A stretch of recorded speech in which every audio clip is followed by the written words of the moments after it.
the injury attorneys at The Advocates can't actually prevent you from being in a cycling accident, they will be by your side to support you following your accident. Our legal services won't cost you a dime out of pocket, so when you need an injury attorney, call us. We're The Advocates, your Utah personal injury attorneys. You didn't deserve to be in an accident, but you do deserve an advocate.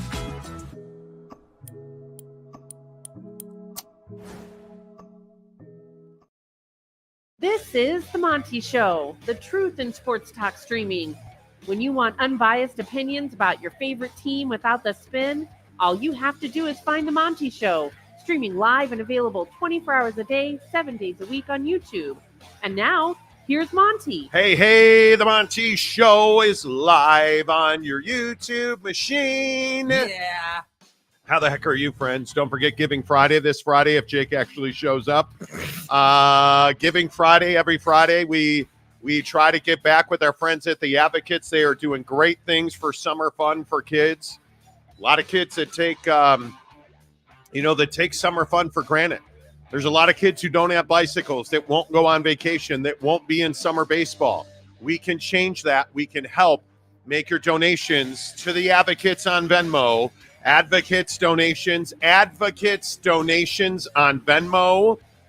The Advocates, the best injury attorneys in the business. You guys, you never pay The Advocates a penny out of pocket because you don't pay The Advocates unless and until they win your injury case. And it's pretty simple. Did you get hurt at work yesterday? TheAdvocates.com. Did you get into a car accident? Did somebody hit you? Did somebody run a red light? Almost got murked the other day going to the golf course because some idiot couldn't get their face out of their phone. TheAdvocates.com. Truck accident? Oh, dude. Semi-truck accidents are some of the worst. TheAdvocates.com, where you can chat with an injury attorney 24/7, 365, and it won't cost you a dime at TheAdvocates.com. Good Wednesday to you. I see all of you talking about humping in the chat. This is a family show. Yeah, I don't know why this is a family show. We need to take it in that type of realm. I mean, I would never make jokes about that type of stuff. I just don't understand it. I really wish you guys could be a little more highbrow than Grow that. up. Be a little more highbrow than Come that. on. Hello to everybody on Twitter. Really appreciate the viewership we're getting on Twitter, but don't stay on Twitter. Make sure you come over to YouTube where it's official, friends. Yeah. This is a plaque that says we're not ISO up that baby. We're not terrible anymore. Yeah, come here. There you go. Yeah, look at this thing. 100,000 subs. Let's go. Look at that. Let's 100. go. Look at Jake's grimy fingerprints all over it. Let's go. 100,000 subscribers on YouTube. The plaque showed up at the door yesterday. Go, pretty goddamn awesome, if you ask us. We appreciate you. We need you to come over to YouTube. The link is, if you're watching on Twitter, the link is in my bio. Make sure that you hit the like button, hit subscribe, and join a great community. Don't be an idiot. Just come in, have a chat. Let's talk sports. Let's talk life. Usually we talk food on this show at some point. We'll talk about Aaron Hernandez's fiance later in the show today. But I want to start with this Brian Kelly story because I think this is very interesting to me. And I don't know. Are you pro or anti Brian Kelly? As a Notre Dame homer, I am not the biggest Brian Kelly fan. I feel like Brian Kelly's that guy that's going to walk you right up to the line, and that's as far as he's going to be able to take you. But what Brian Kelly said on Baton Rouge, Louisiana TV was pretty amazing. And I'm going to play the clip. I don't really understand why so many people are upset about this. And I want your feedback on this because I truly do not get it. You know that I also believe that NIL is one of the worst things that's ever happened to college sports. And I think it's one of the best things that's ever happened to college athletes. But there is a dark, nefarious side of NIL. I don't think anybody denies that. I don't hear, and I don't think many people hear the stories of how NIL saved lives and cured awful diseases. And it was put up as this thing that was going to revolutionize the life of college athletes. On some level, it has done that. But I think the dark side, the dangers, the loss of millions, the damage it does to kids who don't succeed on the field, because everybody thinks once you sign an NIL agreement, all of a sudden you're one of the best players in the history of the game, which couldn't be further from the truth. Which brings me back to Brian Kelly, the head football coach at LSU. It's very interesting that Brian Kelly is one of the only coaches willing to go on the record and be candid and be blunt about what he's looking for and what he is unwilling to do in recruiting and the portal. You know, we're selling something a little bit differently, and that is we want to recruit, we want to engage, build relationships, we want to develop, retain, and have success. We're not in the market of buying players, and unfortunately, right now, you know, that's what some guys are looking for. They want to be bought. And look, I understand NIL is part of this, and we have an incredible collective.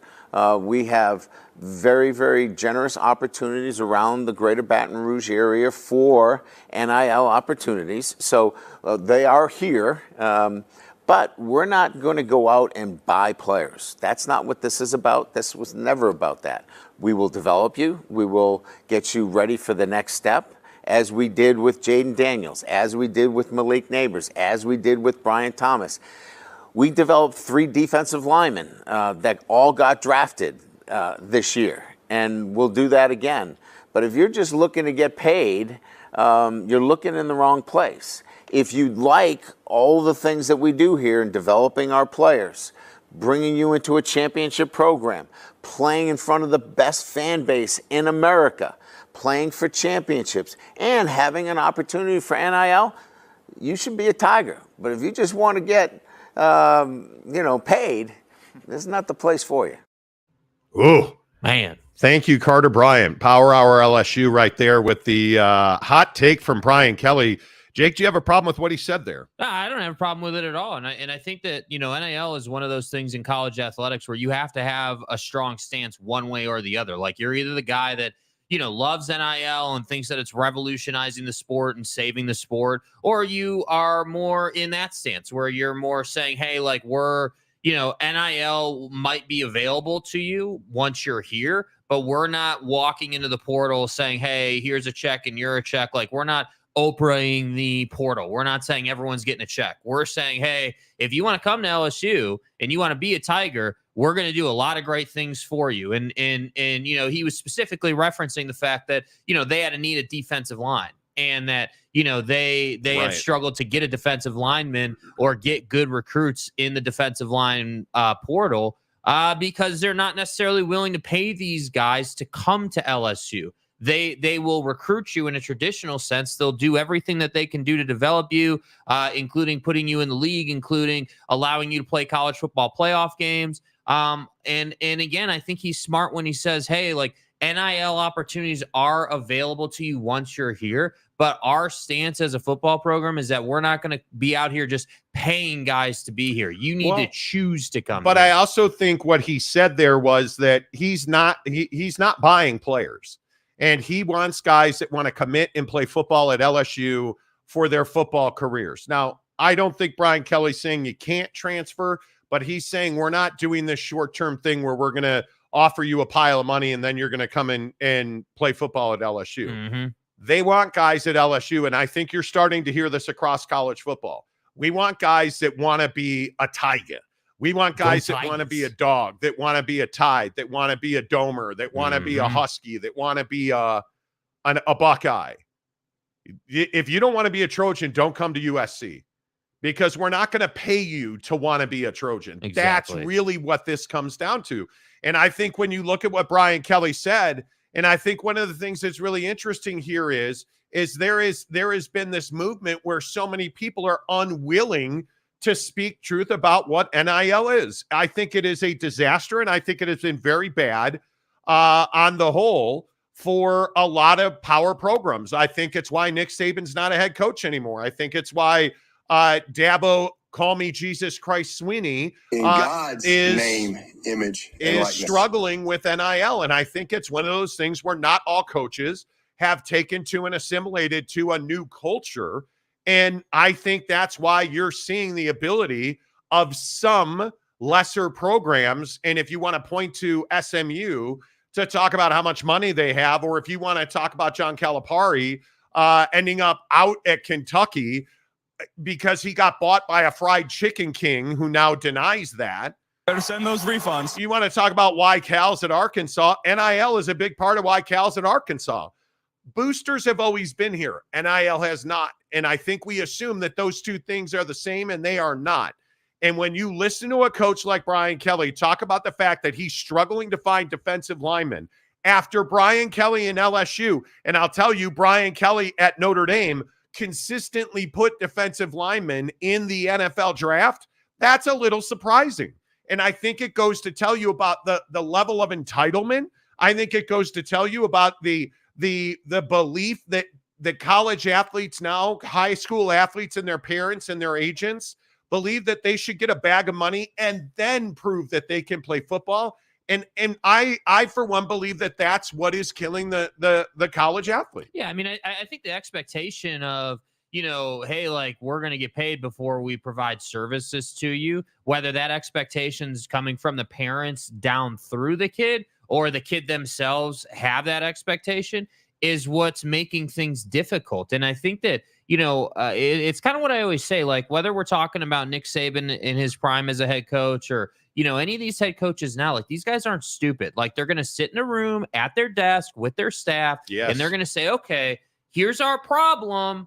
What can we do to fix the problem? Whether we're talking about 4-3 versus 3-4 as a defense, or we're talking about NIL.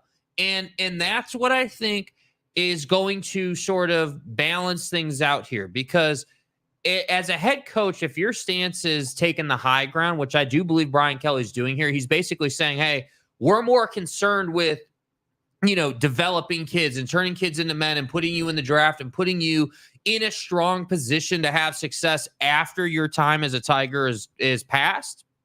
He's taking the high ground. He's saying, hey, you shouldn't want to play college football for money per se. Money is probably going to be part of that equation, right? If you are in the starting 11 on offense or defense, money's going to be part of that equation. But you should not be coming to our program because you want to get paid. You should be coming to our program because we create Heisman Trophy winners, because we put dudes in the NFL, because we play college football playoff games pretty regularly, to which I say, this has been my point the whole time. If you're not recruiting off your ability to play games that have national TV coverage, especially if you're a recruit that's already being tracked and is on the pipeline to the draft, I don't know what you're doing as a recruiter. And Brian Kelly clearly understands this, which is why he's comfortable saying, hey, we're not just going to pay dudes to come to LSU. LSU is a crown jewel of college football. You should want to come and play for us, and then we'll make you some money. And I think that is well said by Brian Kelly. It's just not living in reality. I mean, the reality is, when we're talking about revenue sharing and we're talking about, God tiers and contraction, the sport is shrinking. Its opportunity to win a championship is shrinking. It's excluding. It's not including. Money is going to become the center of the college football universe. And I think Brian Kelly, and I'll play the bite again here in a moment, but I think Brian Kelly, is it almost weird to say a head football coach at LSU spoke truth to the power of college football? Because I feel like money and NIL is the power of college football right now. When we're talking about the spread of talent, those who are willing to pay and those who are willing to not pay, there is a big difference in the quality of their rosters. Yes, there is. And I think that's where the power centers in college football lie. The power centers do not lie with administrators and, the conferences. I think the NIL agent is just as powerful as anything that Brian Kelly can do. And I think that's exactly what he's saying. We're selling something a little bit differently. And that is, we want to recruit. We want to engage, build relationships. We want to develop, retain, and have success. We're not in the market of buying players. And unfortunately, right now, that's what some guys are looking for. They want to be bought. And look, I understand NIL is part of this, and we have an incredible collective. We have very, very generous opportunities around the greater Baton Rouge area for NIL opportunities. So they are here, but we're not going to go out and buy players. That's not what this is about. This was never about that. We will develop you. We will get you ready for the next step, as we did with Jaden Daniels, as we did with Malik Neighbors, as we did with Brian Thomas. We developed 3 defensive linemen that all got drafted this year, and we'll do that again. But if you're just looking to get paid, you're looking in the wrong place. If you like all the things that we do here in developing our players, bringing you into a championship program, playing in front of the best fan base in America, playing for championships, and having an opportunity for NIL, you should be a Tiger. But if you just want to get, paid, this is not the place for you.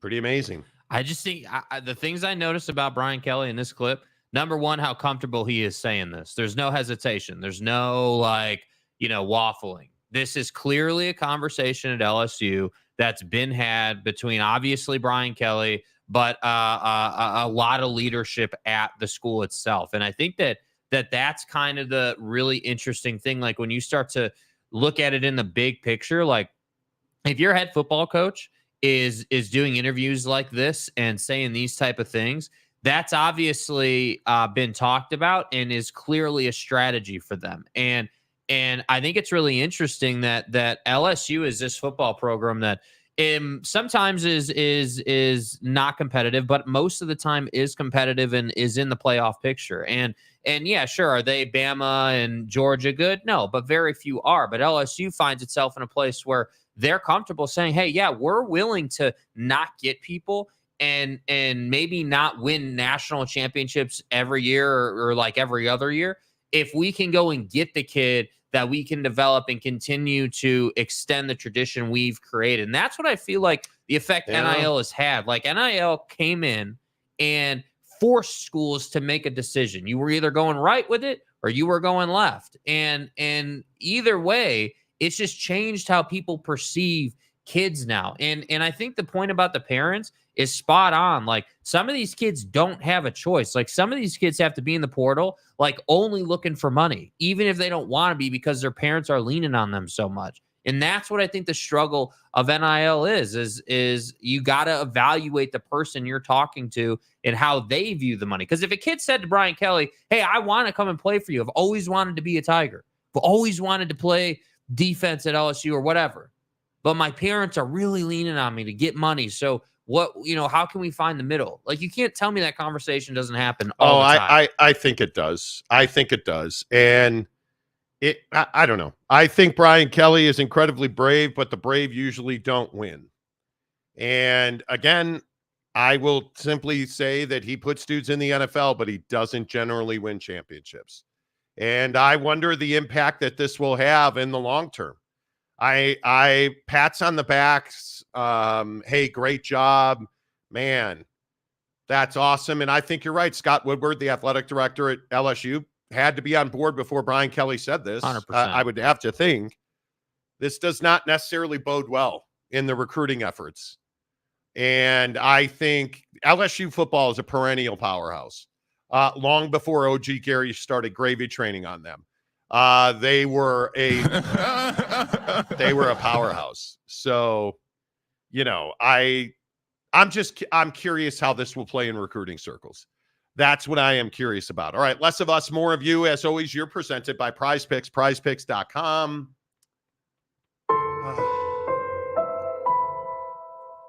To be elite, I got to tell you, I'm selling something special here on the Monty program. I believe we're selling something a little different, but that works too. We're selling something a little different. It's called winning money. Well, and I didn't say we. I should point this out. I am selling something a little different on Prize Picks. I see. Okay. Because there are winners and then there's tools. We show up. Yeah, we show up.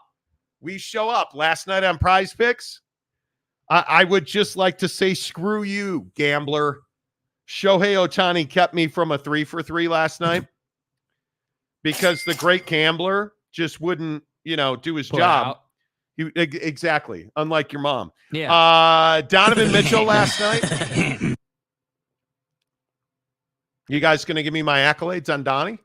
Shut the fuck up, Donnie. Anybody? Yeah, he had 44 points, rebounds, and assists last night. Uh-huh. Kai Rizzle on a easy goblin had 3. The Mavericks are terrible. And then, of course, Shohei and Chet. Chet did his job. He got me 2 threes last night. The gambler got me not a goddamn single base.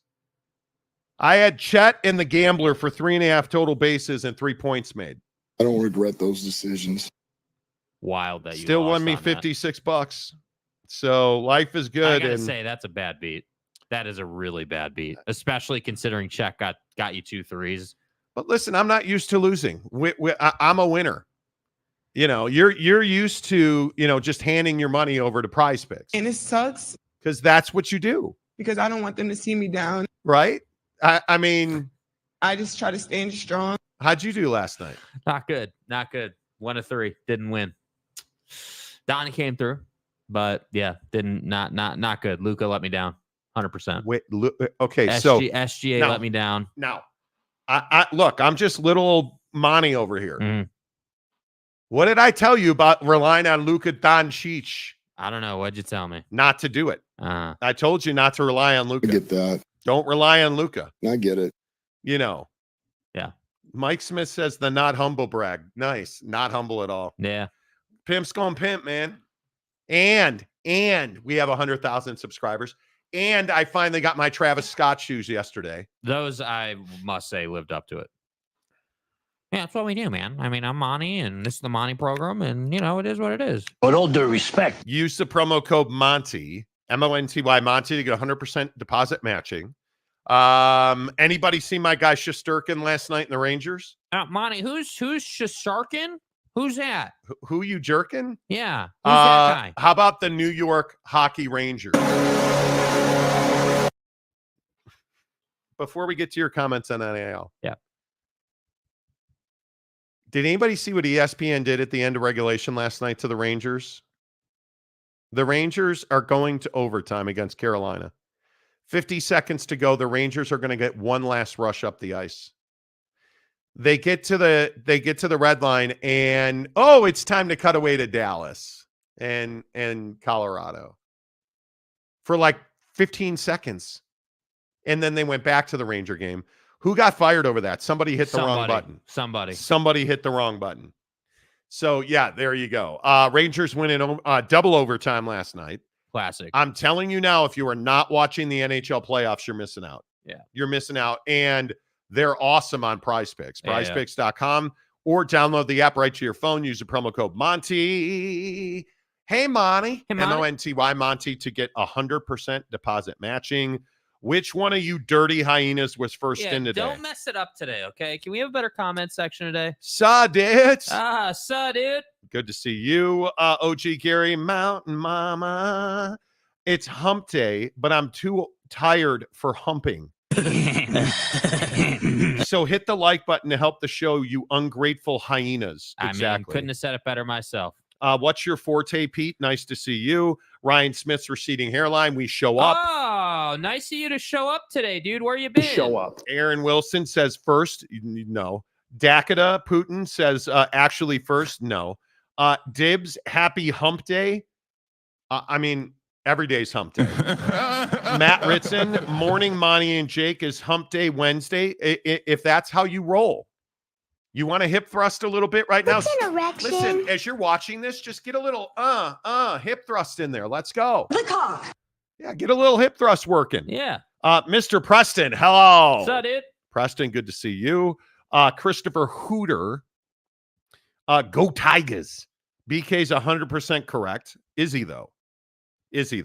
Ryan Smith's receding hairline. Did you see Donovan Mitchell last night? He's really good. It's too bad I couldn't afford his contract. Would the state help me pay for a better roster? Probably not. Mike Smith, hey, they got their YouTube award. We did. Yeah. Eric and Raleigh, lowercase lock Wednesday. J2H, to give on Giving Friday, it's just that he gives to someone else. Exactly. I mean, you're not wrong, bro. Exactly. That's right. Family. Exactly. Sir Bob Loblaws, I thought this would be about Brian Kelly being an arsonist. Okay. Okay. The Buffalo Hunter. Hey, Monty. Hey, Buffalo. NIL is the great destroyer of men, or is that porn? I get it all mixed up. NIL is porn in college football. Glenn, good morning to you. Oak State James, hello. Well, we have a good fast food story for you coming up. Buc-ee's is overrated. I agree with Brian Kelly 100%. He's spot on. Is NIL good or bad? Let's just flop it on the table. Is NIL good or bad for college sports? I have more morphed into the opinion of it's a necessary evil. Mm-hmm. Because we're not making kids employees. Revenue sharing, I'm much more a fan of something in that line than NIL. Right. But I think you have to allow kids to make money on their name, image, and likeness. I think it's a necessary and proper evil. Yeah. Well, the problem with that portion is kids are no longer just making money on name, image, and likeness per se. Correct. Right. So now we've graduated from, hey, little Jimmy, come to LSU and the local car dealership is going to pay you $10,000 a month. Correct. Like, we're not doing just that anymore. Now it's like free agency. And that's what I think.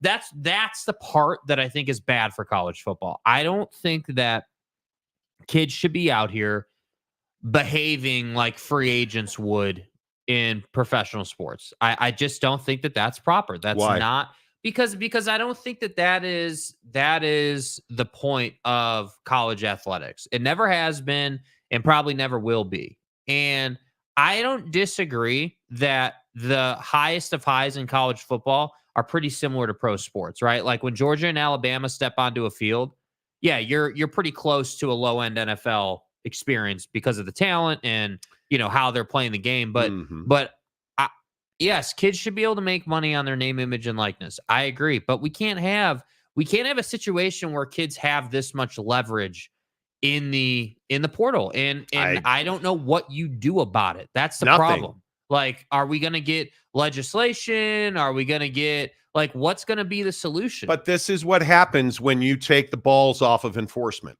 When you say, hey, we're not going to enforce the rules that we actually put in place because it hurts our program, we're suing. Okay. Well, now when the kid shows up with a mask and a gun asking for a bag full of your money, how can you complain? Yeah, how can you blame the kid for what they're trying to do right now? You can't. You're the ones that gave them the rule. And it's this thing we always do, whether it's illegal screens in the NBA and college basketball, or pick your rule. Because it's illegal. Oh, that's a rule? Okay, let's apply it to everybody else. Oh, wait, you want to apply it to me? Nah, fuck that. We're going to court. I don't break the rules. Right? I mean, that's what we do now. Yeah. We don't want rule. Everybody else has to drive the speed limit. I get to go speeding. Yeah. Convenience. That's what we want. And welcome to the Wild Wild West, boys. Welcome to it. Roy Wall. Hello, Roy. Good to see you. Good for Coach Aaron Wilson. Attaboy, Brian. See, and I think that attaboy. I think that this sentiment is part of the value of what Brian Kelly said here. Like, it's not just it's BK, please. Hey, BK, have it your way, Kelly. Crown him. Yeah. Like, I think that part of the value of what he's saying here is building this type of sentiment. Like, I don't think that there have been a lot of head coaches so far who have had the balls to say this. Like, I think that you've seen it, we've been able to, take away their stance based on their behavior, but we've never really had someone come out and be like, yeah, like, we're not doing that. Like, if you want to come and play here because you like our program and you believe in Brian and you believe in what we're doing here, we would love to have you. We would love to do that with you. But we're not going to be the program that's out here in the portal just trying to pay kids, because that's not necessarily what the college experience is about. And I don't necessarily disagree with that. I like, college is supposed to be about, hey, like, obviously you're going to work on getting an education, but for an athlete of this caliber, it's about maturing. Why do you think they don't allow you to go to the league at 18? Because you're simply too small. You're inexperienced. It's physically speaking, you're not ready. So what do we do? You go to college, you develop not only physically, but as a person. And then after your 3 years are up, then you go to the league. And yet we still have guys who get to the league not knowing how to handle money, which I think is the other side of this conversation. Cool. If you're the kid in the portal who's just out here trying to get paid, what are you going to do with all that money you're getting? Because you're going to get yourself in trouble if you don't have a plan. And this is why I say, like, we shouldn't be having these conversations being like, oh, the kid's the villain. The kid is not the villain. The kid doesn't have a choice. If there's money out there, it's their job to go and get it through their sport. They have to do that. But I have a problem when it's like, hey, parents are leaning and pushing the kid this way or that way because they want the kid to make the most money possible, even though they've got $40 million sitting in the NFL if they would just be patient for 3 seasons. Yeah, I think it's a very interesting conundrum. It really is. Glenn says, if you're just looking to get paid, go Tigers. Get your ass out of the bayou. I agree. Let's see. Dorian Davison. I think Kelly is out of touch with where it's heading. These are employees now. They're not. They need a contract or managed agreement between them and the school. They're not employees. Yeah.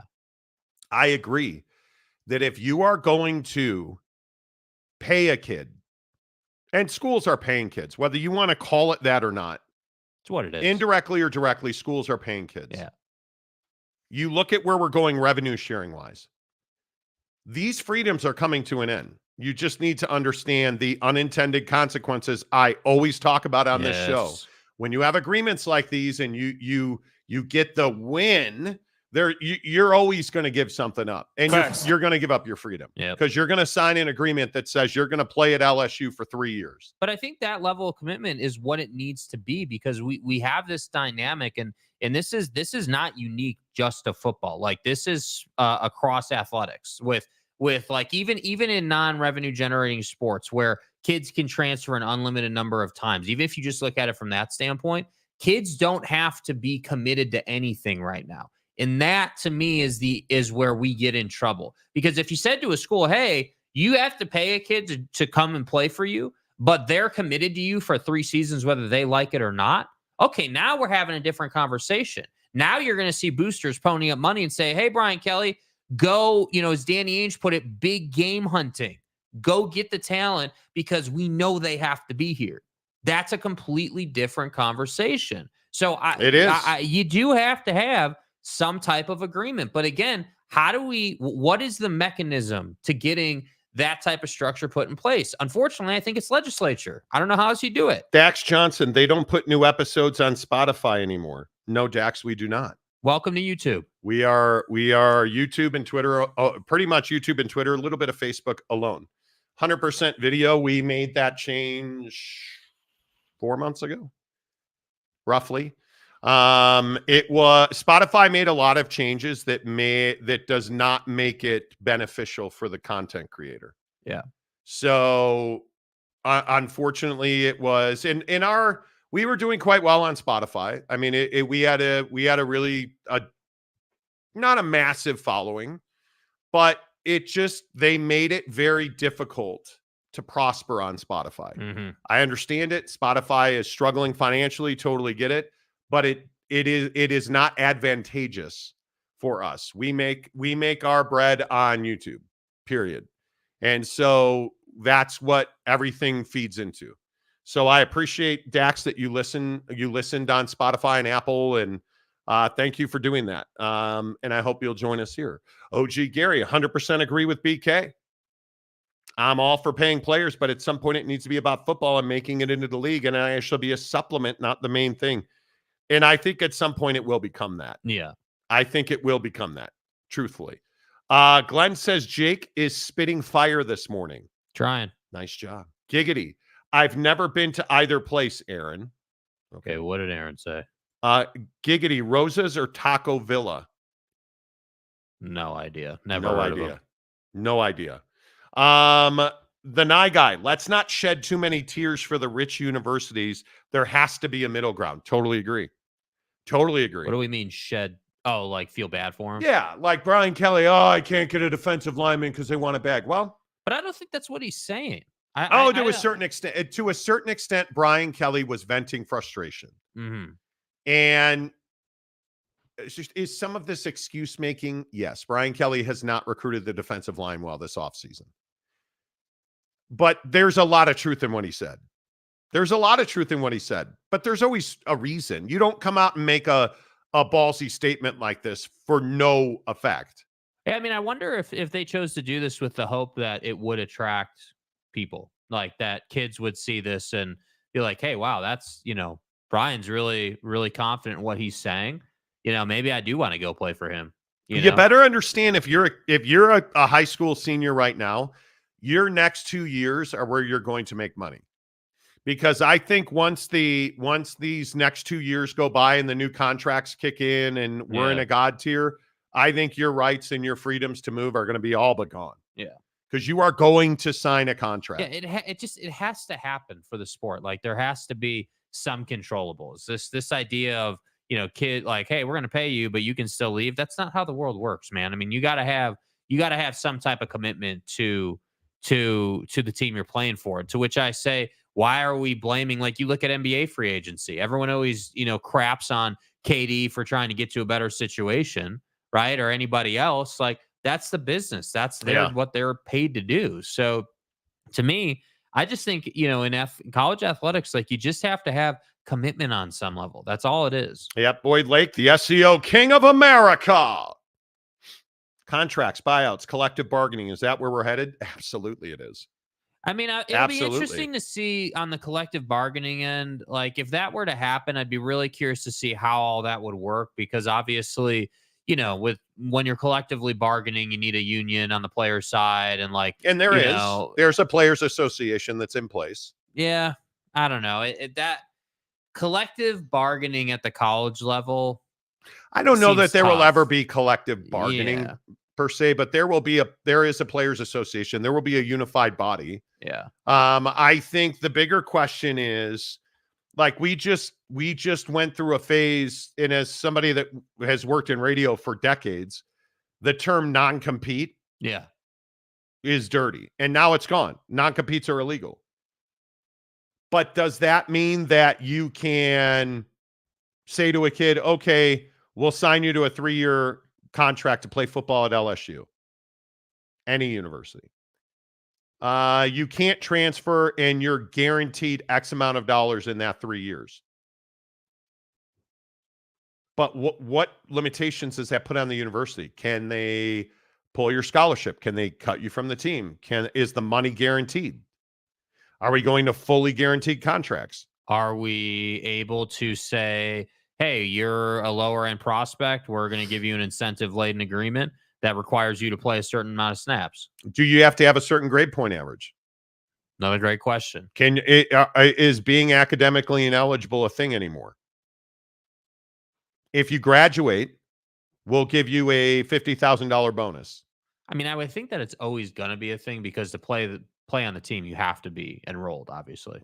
Well, enrolled. Yeah. But can you have a 1.2 grade point average? I don't know. I would think that these collectives and these universities are going to incentivize kids to do good in school.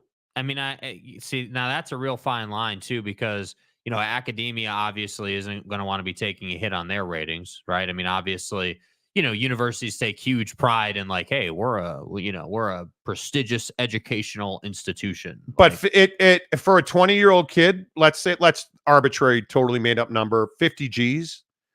Hey, you graduate in 2 years, we'll give you a $50,000 bonus. Yeah. Yeah.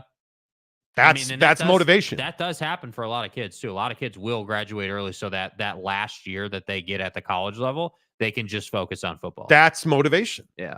So I don't know. I think it's a really interesting question. I do think at a minimum, there's a lot of options and a lot of ways to go about it, which is always good for the conversation. Yep. Salary cap as well. Yeah. There's already, I think Pete Thamel at ESPN was talking about this on their College Game Day podcast this week, where he was talking about the fact that there's going to be caps and revenue sharing pots. And yeah, I think that's absolutely correct.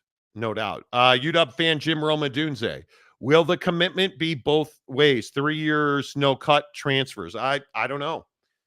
Yeah, that's what I was just talking about. Well, like, can I mean, you I cut a think you have kid to or you can't trap the kid, right? So I think it has to work both ways where it's like, hey, you're obviously going to sign an agreement that says you are not going to be able to enter the transfer portal and go somewhere else. And as a trade-off, right? Because to have a contract, you got to have a trade of goods. So right? as a trade-off of your commitment to not getting in the portal and being here for 3 years, we are going to give you this list of guarantees. And that list could be, and again, I'm telling you, the list of guarantees will be totally dependent on who you are as a player. If you're, a top 5 cornerback in all of college football, and you're somebody who's a difference maker on the field week in and week out, you're going to have a guarantee of money on some level. You're going to have a guarantee of this, like endorsements. Like, there's going to be a whole laundry list of things that you get.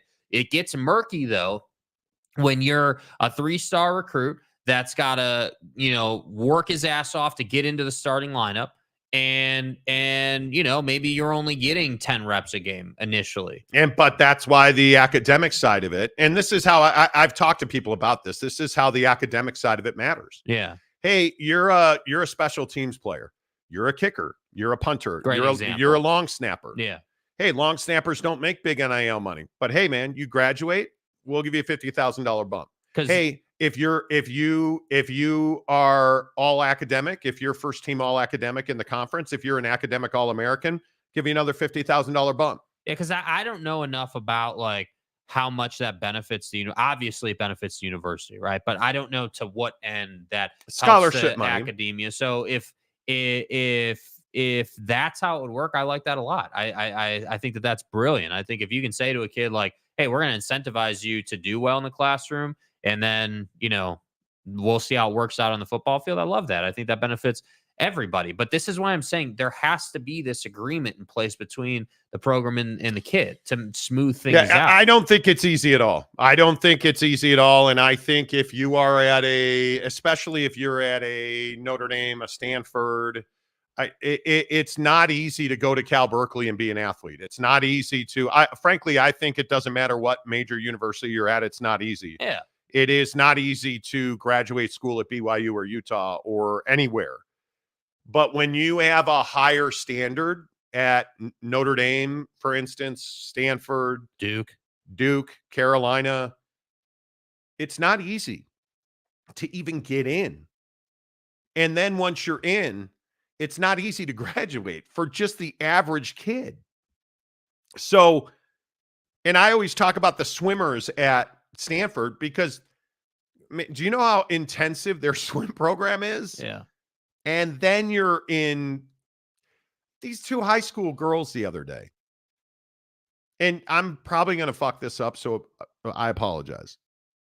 I'm pretty certain that they use trigonometry to confirm the Pythagorean theorem. Which had never been done before. And I think they were 18-year-old high school seniors. I have no idea if they played sports, but let that sink in. You're 18 years old and you just set the world of mathematics and equations and science on fire. Yeah. Like that's what we're talking about. Like academics matter on some level, right? But football makes those girls possible at the college level. So I there's got to be a happy medium. There's got to be a happy medium, and I do think it's that academics will be incentivized because you're not just going to get these people. It's what we talked about at Michigan. It's what we talked about at Utah when Utah was looking at the Big 12. Yeah. Utah doesn't really care that much about winning in sports. They care very much more about academics at Utah. Well, academics are what make the world go around on a big level. Like obviously educating people, like there are more people in the world who are not going to play in the NFL than there are who will play in the NFL. And that's what you have to keep in mind is like, we're talking about a very small sector of people here. Look at the lacrosse team. Look at the softball teams in the Pac-12. They're all in, where are they? Palo Alto? Yeah. For the softball conference championship tournament. It's May.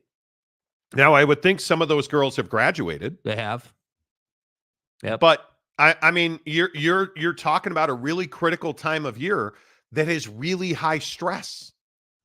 How many kids are high school seniors taking finals right now? Jacob Dorfman, one of our great members here on the program, just took his last ever final at the University of Arizona. How awesome is that? Now, think about if he was a baseball player or a lacrosse player or a softball player. Like, again, Utah, because I should probably unfollow Brian Arlen, the athletic director at Utah. Mark Harlan, rather. The athletic director at Utah, because he's an amazing guy on Twitter to follow.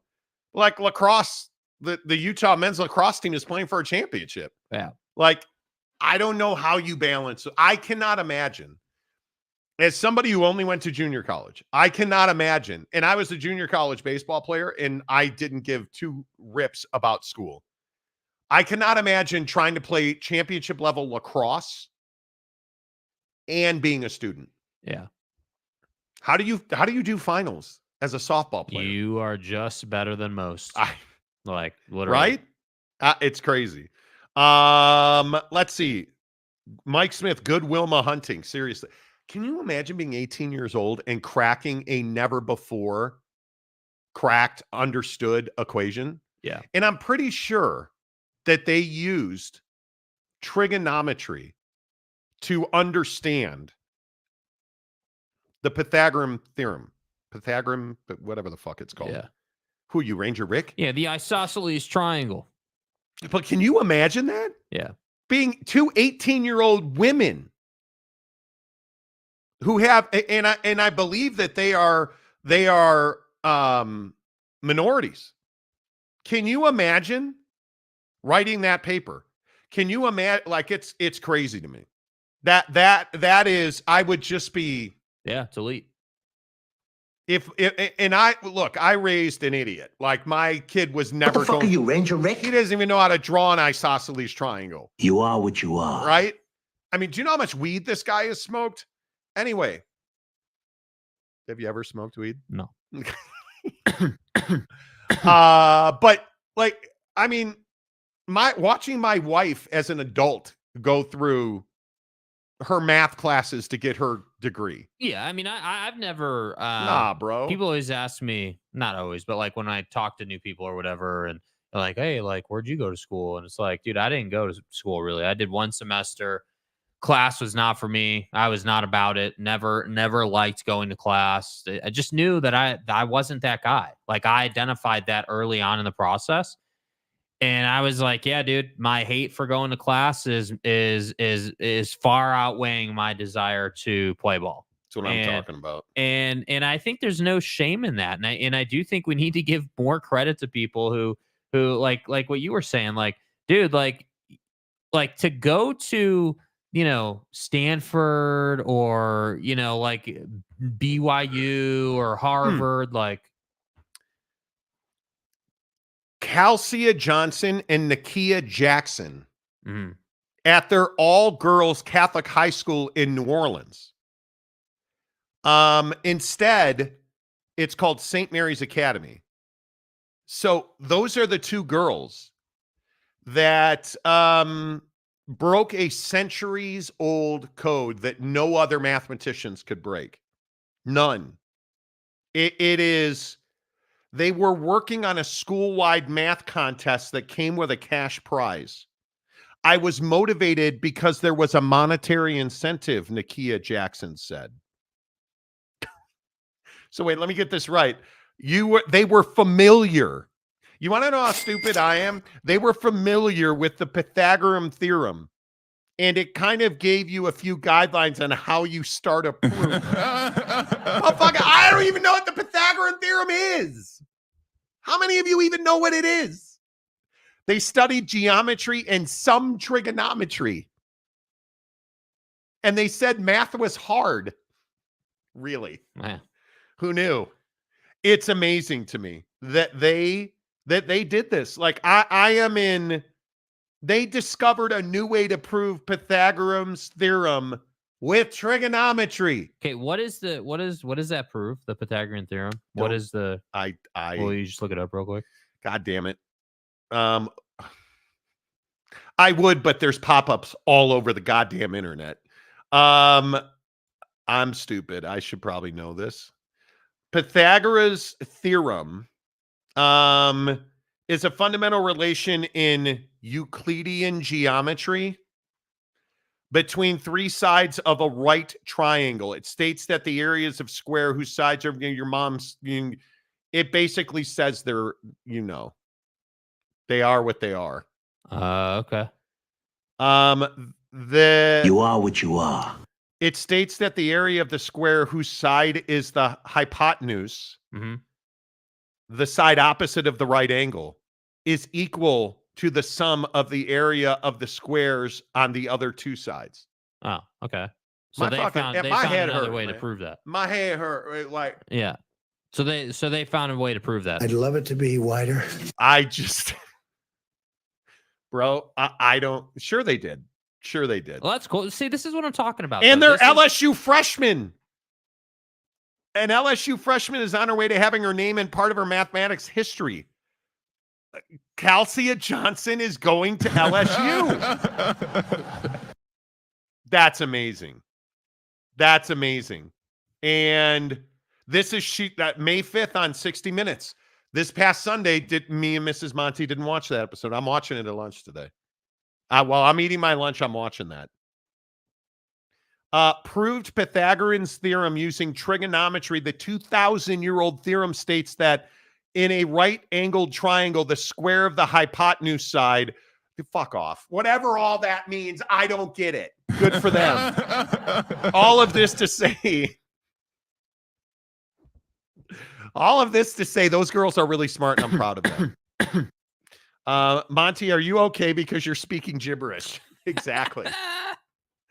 That was like 7th grade, guys. I'm stupid. I never claimed to be smart. It was like 25 years ago, bro. Cut us some slack. I never claimed to be smart. Mark Hales, a squared plus b squared, a squared plus b squared equals c squared. What the fuck up, Donnie? Hypotenuse and shit. Like, okay. Monty, we get it. You finally saw it on the news. It's been out for a while now. I did finally see it on the. I think. Listen. Sorry. We're not following in the day-to-day hypotenuse, Pythagorean theorems, geometry times 8,000 at LSU. My bad, dude. Sorry that I didn't catch up on this story. I'm going to say what I always say. Why don't you fuck off? Thanks, Marge. I'm going to say what I always say. Anytime we can celebrate young women in this country, we should do it. Anytime we can celebrate young minority women achieving at a very high level in this country, we should do it. So yeah, I just saw it in the news. And guess what? I still think it's amazing. And I don't even know how old the story is. Yeah. And I don't care. It doesn't, to be honest, this is one of those stories that doesn't really matter how old it is. It's an iconic achievement. Mike Smith, young Michael Jackson knew all about ABC. Bro. Is 1, 2, 3. Here you I don't am. even know the song. Yes, everybody knows that song, but Okay, that go was ahead, not. sing it. Go ahead. No, I'm not singing it, dude. Go That's ahead. not. I'm not doing it. No. Oh. Have you seen The Godfather yet? Christopher Hooter, if you graduate, get a bonus. That's a great idea. I know. I came up with it. Aaron Wilson, Taj Brooks equal Pythagoras. I hear he's better than Holly what are you Gordon, talking about, man? who equals isosceles. You know, Big Daddy Magic. Hey, play a meet Stormy Daniels twice. She's cool. Dude. Okay. We're not getting into Stormy Daniels on the stand. Can I just real quick. Stay hard. Real quick. If you're Donnie in the courtroom yesterday, how uncomfortable is it to have a porn star talking about how you got that missionary and that you told her, Bro. oh, that's fine. Me and my wife don't even sleep in the same room. Dude. Do you know how uncomfortable that must have been for Donnie? I can't even imagine. Do you feel bad for him? Anyway, I can't even imagine No. Let alone how bad do you feel for Melania? And then to have a porn star say, hey, your dad thinks you're hot and that I remind him of you. Like the whole Ivanka sex thing is weird to me. Yeah. That whole thing, Boyd Lake. I read it in the latest issue of Math Nerds World, right? Nice. UW fan Jim Romadunze. Okay, guys, all your math fans are on the edge of their seats. Man, just so compelling. Were you good at math? I am No, not. I was garbage. never good at math. Hated math, struggled to get a C in math class, hated it. My legendary basketball coach I always talk about on the show is my geometry teacher, Ron Sapocek. Okay, geometry is different than math, though, right? You understand that, right? Like, geometry is different than, like, algebra. It's the great conundrum in high school. Were you good at geometry or were you good at algebra? Because it's one or the other. Nobody's good at both. I was good at geometry, but only because I shouldn't even say her name. A girl that I was friendly with. Yeah. Did my honest to God, she used to do how some people just get it, Just so you can go to Pound Town. right? Some people they just get it. And so this particular girl, geometry was easy for her. So we used to go to her house and so this girl's house used to be the hangout spot. House. We would all go to her house. You got to get stroked. She had a basement. Like her and her sister had rooms in the basement. Her brother's whole pool table Nintendo thing was set up. So we all used to go there and hang out. Her and I hung out a little more regularly. Honestly, I'd start stroking guys. But my point is, math to her was really easy. She could literally do an entire geometry worksheet in 5 minutes. Can you measure it? I never did my own geography worksheets, which is why geometry. Fucking A. Geometry. Yeah, geometry worksheets, which is why I got a C on my final and almost did not pass geometry. Excellent strategy, sir. Thank you, Coach Sapocek. Thank you. Algebra was not that difficult for me. Now you hand me an algebra worksheet. You're speaking Chinese, dude. I could not do that to say. But again, I don't need algebra. I don't need geometry calling it geography. I don't fucking need it. Like that. How about we do a tax code class? Right? Like teach me how to balance a checkbook or what interest on credit cards is about, right? I still to this day don't understand why I ever took a flipping algebra class. And if anybody wants to explain it to me, I'm fine with that. Sean Mirzinski. Math was my favorite, but had struggles passing basic algebra. Truth. F math, Pooty says. That's why I'm an architect. The engineers do the math for me, exactly. Calculus was my downfall. I don't know that I ever took a calculus class. Did I ever take a calculus class? I wasn't that smart. I don't think I ever took a calculus class. Robert Bobby Fowler. At my school, if you finished an honor roll, you got to exempt out of 2 semester tests and be honor roll 1 semester test. And you bet your ass math was the test I got out of every year. Oh, man. Stepanek, I sucked at math. I didn't have to take algebra. I took advanced regular math. You know that you know what I used to love school. And then I figured out boobs and baseball, and that's where it all ended for me. I was good at anything that wasn't math. Yeah. Like I was pretty much an A student in everything but math. English I loved class, history class. I loved science. I was so into like history, civics, where they used to teach you about politics, health class. Always having sex in health class. Like, I was a master at it, right? Like I loved it. Geometry, history, science. Greg Townsend was my most influential science teacher ever. Like I hated math. And I just checked out. You know what you guys will laugh at me. You know what the class that I struggle in most? Home ec, dude. Like I took as a basketball playing senior, I only needed, it was the greatest thing ever. My senior year in high school, I needed like one regular class. I could take any class I want. I had to take 3 math classes because I was a C math student. And I mean, Yeah, dude, I hated it. Let's see. Dakota Tubbs. Legend says that 2 holes was made in health class. hey, yeah, Under the it's, desk. it's a. We're still trying to find the truth in the group chat. Oh my God, so. Cam Harrison. Yes. The Texas Instruments calculator got me through 100%. math. Yes. Yes. UW fan Jim. As a big dumb jock, the key to high school was having a nerd buddy or a hot girlfriend who could do your geometry worksheets. Do you guys remember? The worst thing in the world was doing the worksheet and then having to review it.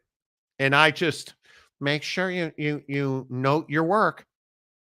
Remember that? You had to like actually do the work. Okay, so Kelly, can you tell me how you got to this hypotenuse? Can you tell me how you got this Pythagorean hypotenuse hypothesis? Okay, 30 words or less. Whatever. Jeremiah Champion. This is why I'm going to school for history education. I hate math. Yeah, I'm not a math guy at all. Yes. Mike Smith.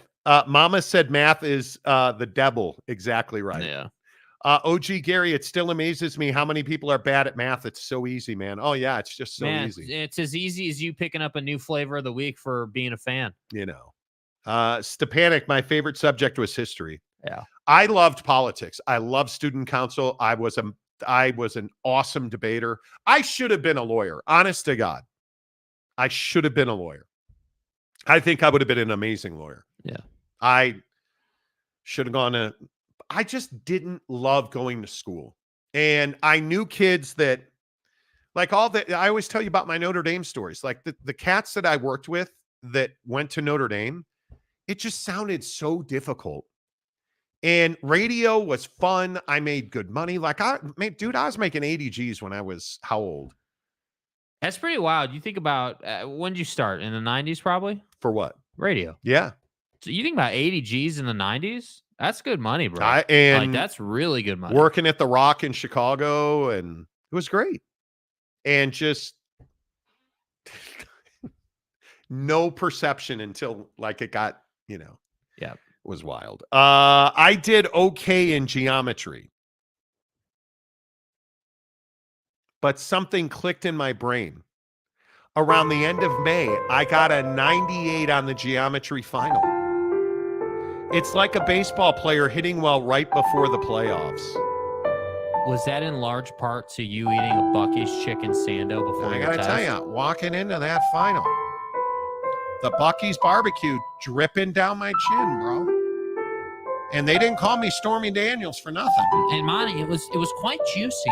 The chicken was plump. That meat was tasty. Chris E. Calculus 1 and 2 was mandatory at Penn State when I was there for freshman and sophomore before you could get into engineering majors. Oh, man. I barely passed it. I still don't know how I passed physics, right? I have no idea. Being completely honest with you, I have no idea how I got through high school math. Yeah. And when it came back, to haunt me, you guys remember the ACT prep classes and the SAT prep classes you had to take? Maybe you don't. That's when, man. And again, back to my mom slapping me. Yeah. She was so pissed that I had to get a tutor. And I don't know how. I think I got a 20 or a 19. I can't remember what I got on the ACT. I don't know how I did it. And I did terrible on the SAT, but I did really well on the ACT. And it's only because my mom paid for a tutor before the ACT. That's why I did so well. Yeah. And I struggled in math it was terrible.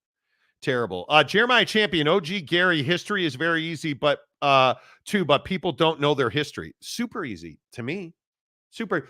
Do you remember, I have vivid memories of dominating the order of the presidents. Could not tell you who was president first, Clinton or Biden?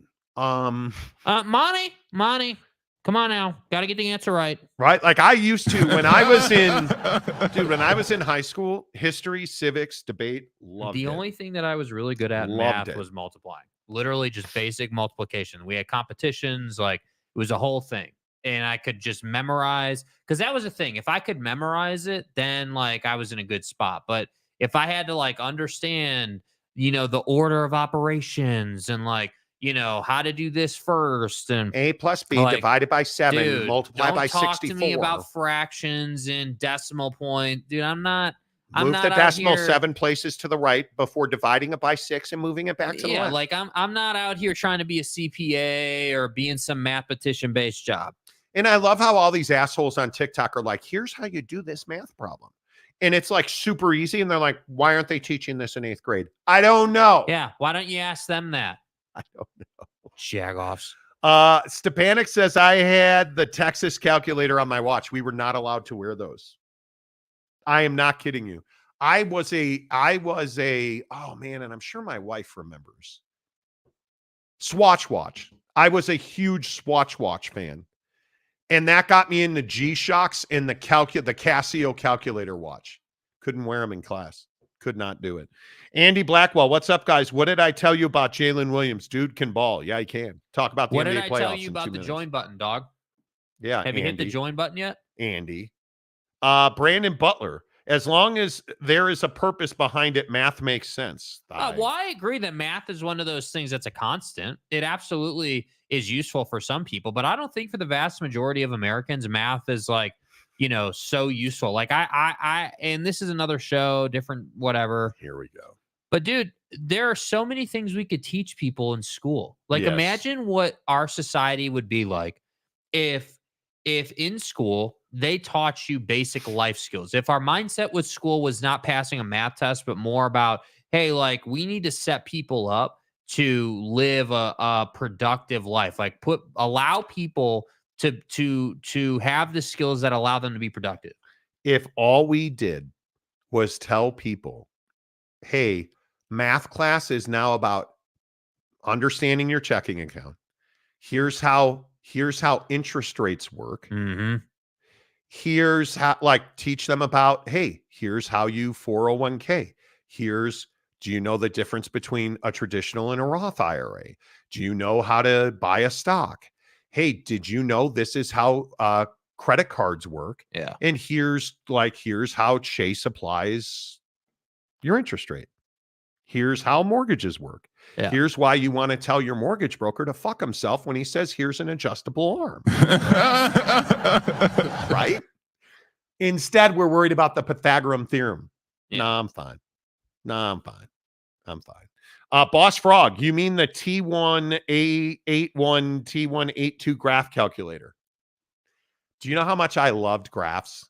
You remember like the grid graphs where you yes. Oh my, the line is going up and to the right. What does that mean? Boss, did you close on your house yet? How's your house going? He was complaining about it in the chat yesterday that he hadn't closed yet. OG Gary, honor roll classes were fun. I remember those days.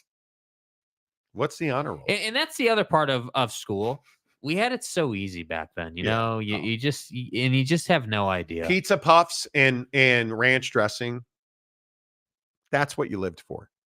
Do you remember how much you used to stress about forgetting your locker combination? Oh, you remember that? yes. Do you remember sharing lockers? Me and my buddy Brent Zagorski shared a locker, and we had all these great drawings and pictures and magazine tear outs. Stressing on finding your classes the first year you're at a new school. Making out in the hallway. Like that's what you were stressing about. Right? Like, come on. It is what it is.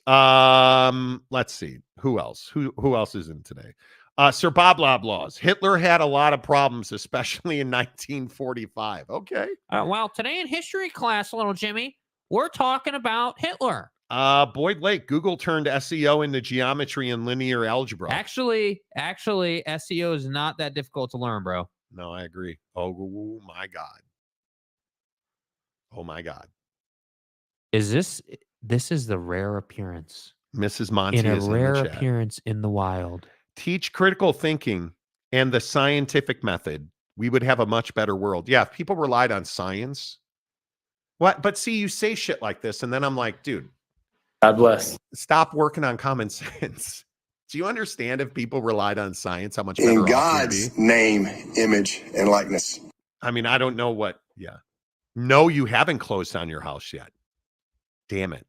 Mike Smith, critical thinking a la Idiocracy. Okay. Okay. Jeremiah Champion. Haha. Yeah. That guy was probably right insane for the syphilis. Yeah. He had a lot of problems. He you know. Mm-hmm. You know. Aaron Wilson gifted a Monty Show membership. Aaron, appreciate you very much. Longhorn Pep, Real Madrid or Bayern Munich? Dude, what the hell kind of question is this? Like, seriously? If it's Dortmund and Bayern, I don't know. That's a good one. Boston, Mrs. Monty. Shit just got real. Yeah. Yeah. How about those two back in the chat? How about that? Aaron Wilson, where's Teddy the Tile King? I miss my guy. Bobby Fowler, 02616 was my senior year locker combo. Okay. Okay. Sir Bob Lablaws, 63656. Is that your measurements? What? Giggity. But Mrs. Monty, why believe in science when TikTok jagoffs tell me otherwise? Yeah, I mean, come on, dude, right? Like, if it's on TikTok, it's obviously true. Did you see that one of our presidential candidates said that his brain was eaten by a worm? Okay. I'm voting for not you. Man, wow. I'm voting for not you. You know, Sir Bob Laws, always go for fake Madrid. Exactly.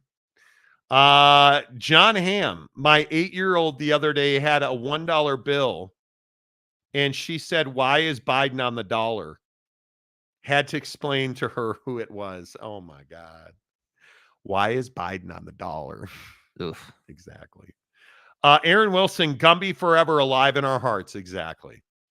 Exactly. Hour number 2 of the Monty Show, as always, presented by our friends at The Advocates, theadvocates.com. Giving Friday is this Friday, my friends. The Advocates are working to help kids this summer have activities and be able to afford things like bikes. This Friday, we are going to go all in with the Advocates on Giving Friday. That is if Jake shows up to work. And you know, I haven't really decided. I mean, it's, you know, we're gonna make an executive decision tomorrow. Now, and, you know, but also, and I dare not say this out loud, I believe we've seen our final snow of the year here in Utah. I go outside after we're done working yesterday, and I'm trying to hit golf balls in the backyard. I got like 10 or 15 balls deep, right? Nothing? dude. Nothing. What am I supposed to do with that, dude? Sometimes I think I just say shit. Sample what comes out of my mouth. I got 10 or 15 balls deep in. So Mrs. Monty was working a little later yesterday. Yeah. And so I'm in the backyard. I hit about 10, 15 balls, and it starts snowing. That's what fucking ticks me to fuck off. And I'm like, really? Really? Yeah, really. So, yeah. Anyway. It's spring season. Friends, the Advocates at theadvocates.com. Their Venmo is Advocates Donations. Giving Friday, this coming Friday morning, we are going to try and do it again. What we did last month, we raised $1,000 for the Advocates. Let's do it again. Because one of the things I truly appreciate about the Advocates is that they care about kids and they care about our community. And they are working so hard, like they're doing this bike drive to collect used bikes, broken down bikes, bike parts. Yes. But it's a great cause. They're working to give kids activities and a life over the summer, because we know that when kids are bored, bad things happen. So this Friday, Giving Friday for the Advocates on the Monty Show. Jake claims he's going to show up for work on Friday. You know, I don't know if that's true or not. Yeah, I mean, I'm going to have to see what the NIL payment's going to be. I'm not sure that I can. Boss, stop. Meanwhile, in Tarrant County, it's 90 degrees. Yeah, and your butthole is sweating like no other from the humidity. What I would not give. And now for the next 2 weeks, at least in the weather apps, it's all 70s and 80s here in the great state of Utah. But we had legitimately on Sunday, we had probably 6 inches of snow in the base, in the valley, and 16 to 24 inches in the mountains. Absolutely ridiculous. Bro, it's May. It's May. We're making stupid Star Wars jokes about the date. It's May.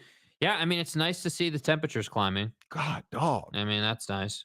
90 degrees. What would that be like? I don't even know. It was 75 on Sunday when I was playing really terrible golf, to the point where I had a sunburn on my neck. We got 6 inches of snow on Sunday. Yeah, 6 inches is a real problem, you know? For you. Do you know what that's like these days? You know. The Nye guy, my golf balls are usually 15 balls deep into the neighborhood next to the course. I had gone through, I don't lose a lot of golf balls, and then Saturday happened, and there was a purge, you know? There was a purge. The thing that annoys me is, no, I'm not doing it. Boss Frog, I'm not in Houston, J2H. Butthole is cooler than the other side of the pillow. This butthole, the swamp ass is a lifestyle. Yes, it is. Ass. Yes, it is. Yes, it is. I think I'm going through this before we get to the NBA playoffs. I'm going through this thing where I don't know if it's male menopause. I don't know. I am hot and cold. Last night, I actually slept pretty well. Dude, I woke up at 2:00 to have a conversation with Nighttime P Guy, and I was on fire, bro. Yeah. I was so hot. It was wild to me. Wild to me. Robert Fowler, I'm in the grocery store checking out, and Two Holes just played that F off button, and everyone started staring. I immediately muted my phone. Why don't you fuck off? Aaron Wilson, it's nice in Lubbock right now. Nice. Hold on. Who said that? The last comment about the story. Bobby Fowler. Bobby, bro, you know better than to listen to this show on speakerphone in the middle of the store. You know better. Stepanik, my dad set out old bikes on the curb. We watched a father take the bike for his daughter that was with him, you guys. It matters, bro. And I'm telling you, bicycles are something we take for granted. Like, there's a community yard sale around where I live this weekend. And without being too detailed, the cut of human that comes through those yard sales, you see a lot of people that are trying to find $5 bicycles for their kids. And that's why the advocates are amazing. Be here Friday morning, Giving Friday, trying to raise $1,000 for the advocates on Friday morning. That goes directly to the community to help kids with things like bicycles. It's an amazing cause. Dakota Tubbs just got a free whole set of Callaways last night. Oh. Now I just need to learn how to use them. The best thing I ever did was put a net in my backyard. Yeah. I love going out and hitting golf balls. Well, and the flight scope's made a big difference too. Yeah, the flight scope has helped. I agree with that. Yeah. I agree with that. Ferris Khan. Don't be an idiot. In Carlsbad, California, you son of a biscuit. It's always 60 to 80s all 12 months with 300 days of sun. Continue to be scaredy cats of California, but I see the giant font San Diego behind you. Dude, we're not scaredy cats of California. I love our families in SoCal. I am a huge Carlsbad. We're going to SoCal at the end of the month. I love Carlsbad. Yeah. I love San Diego. I love Los Angeles. I am not scared. Cities, right? The difference is I'm not willing to compromise my lifestyle to afford to live, because I'm not living in the Inland Empire, San Gabriel Valley. I'm not living in Hesperia. If I'm going to live in California and I'm going to pay out the butthole, I'm going to live in Huntington Beach. Yeah. Plain and simple. Plain and simple. It is what it is. Let's see. Fat Jesus says low T. I actually got tested and I don't have low T. Brandon Butler, amazing how you complain about the weather, but you're not willing to throw J2H into a volcano to do anything about it. Who said that?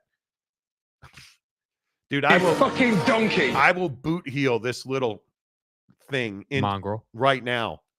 You know, Stepanik. Going to be in the 70s today in Kansas. Love it. Man. Love it. Donnie's going to have to put up 70 to beat the Boston Celtics.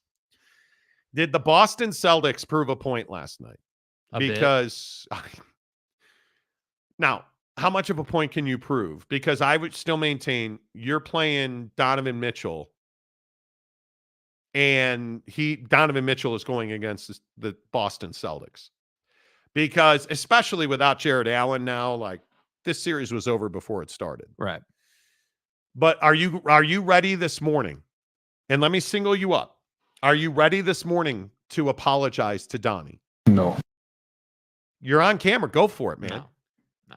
I think he's living up to the brand. Like Donovan Mitchell is a scorer. He can score. Yes, he can score.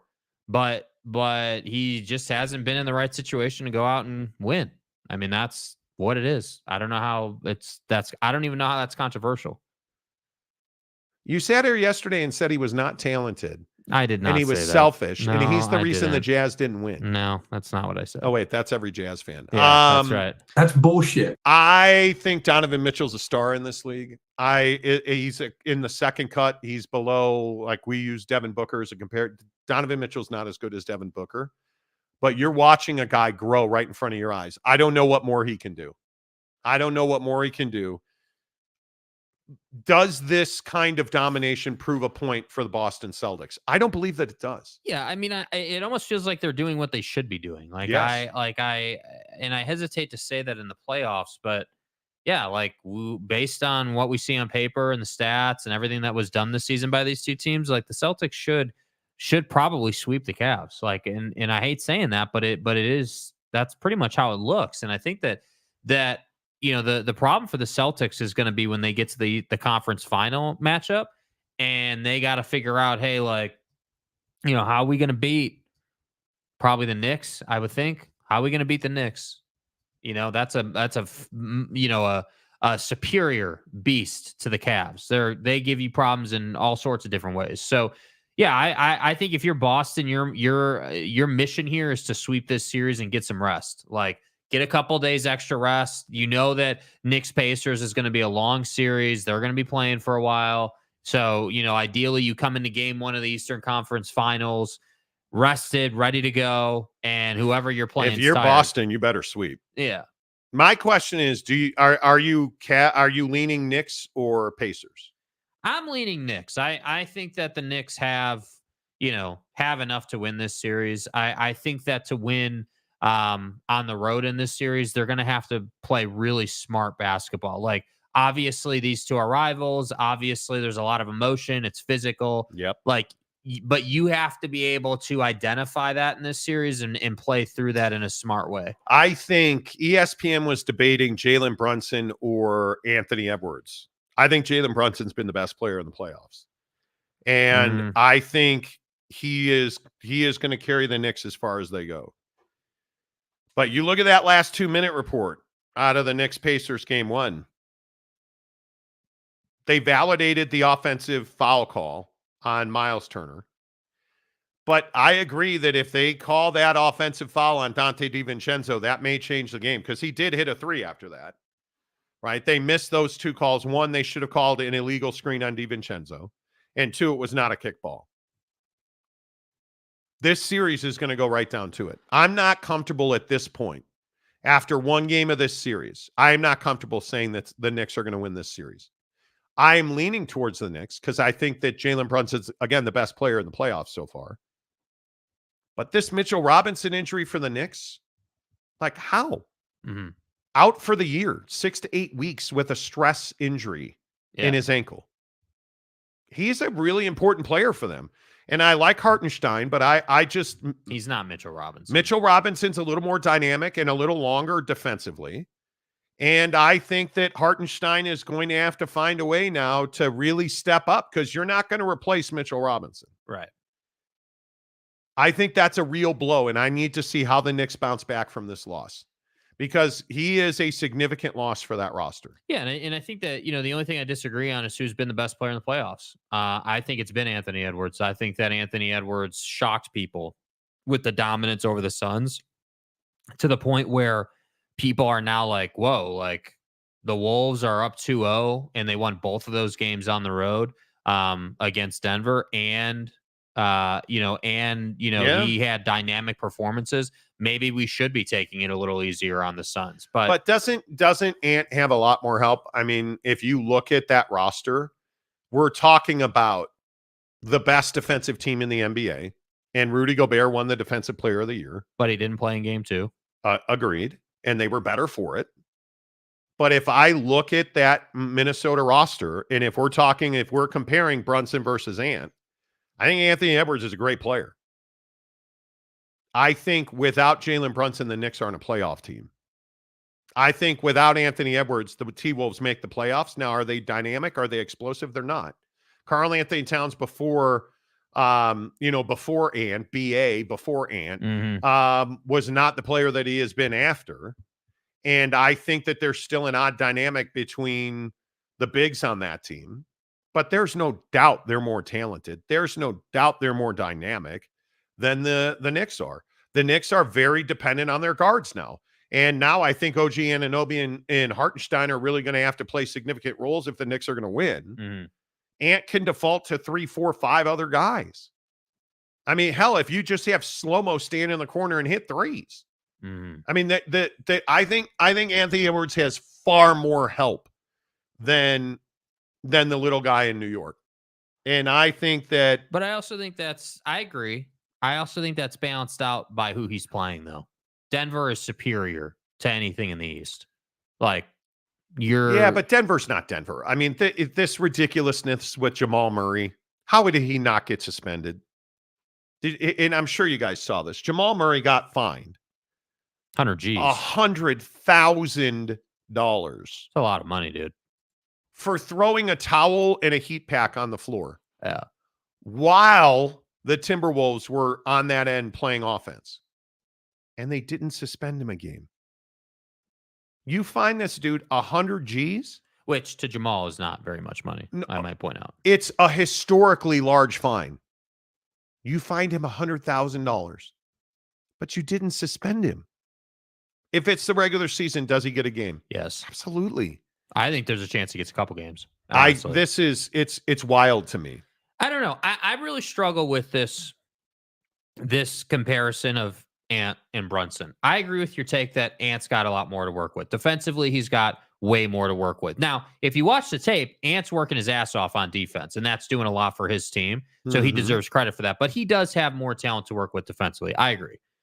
But I can't agree that we shouldn't be discounting Denver at all. Like Jamal Murray, you made your bed. It's time to line it. The accountability should be as high as it's ever been. Everyone was happy to say, oh, well, Denver, they're amazing. Jokic, Jamal Murray, like Michael Porter Jr., like everybody was filleting Denver against the Lakers. And now, I feel like some people are like, well, they're not playing as good. No, dude, I'm not giving any discounts or breaks to Denver. You're the defending champs. Like you're supposed to be this great team.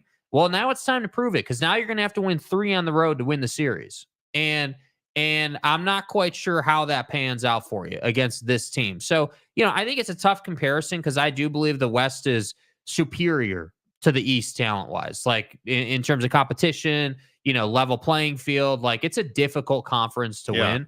But without Brunson, I would tend to agree the Knicks aren't even in the playoffs. So I guess, sure, you can give the edge to Brunson, but what Anthony Edwards has done to the West in this run so far is sensational. Well, Michael Jordan's kid is a very good player. Dude, I'm happy to talk about this.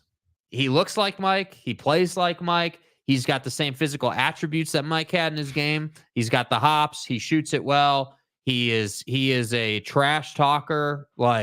So you think that Anthony Edwards is of Michael Jordan's seed? I think there's a good chance of that, especially when Mike's out here talking about the fact that, hey, during the 91 playoffs, I think he said, he was sleeping with like 2 or 3 women a night. And then Ant was born 9 months after that postseason, 10 months after that postseason, I believe it was. Timeline wise, it absolutely adds up if you go and look at it. More likely to be of the Jordan sperm. Yeah. Jimmy Butler or Anthony Edwards? I think Ant, because Jimmy's older, right? Jimmy is older. The age for Ant makes more sense. But I think it's fascinating.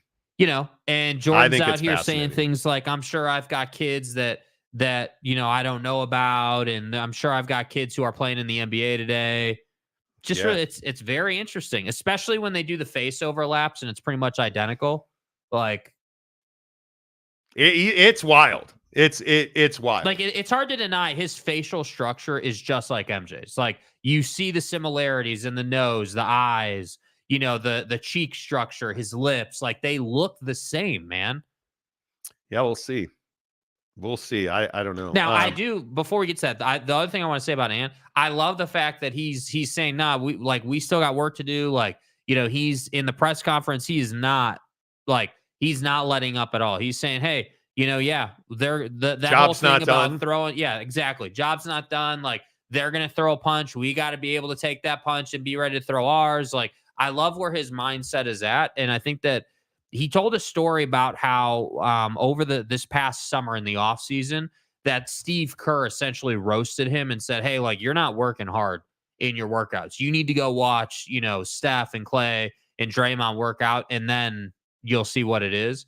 And that apparently just turned him around. And he was in the gym like all summer just killing himself. And now you're seeing the fruits of that labor, which is awesome to see. Yeah. Yeah. Larry Bird's grandson is supposed to be really good. I'd like to see it. Jaron Eccles, hello. Ant is so much fun to watch play. Insane. He's only 22. Fat Yeezus. The NBA won't suspend players in the playoffs unless it's the 2007 Suns. Marcus Stuckey, hello.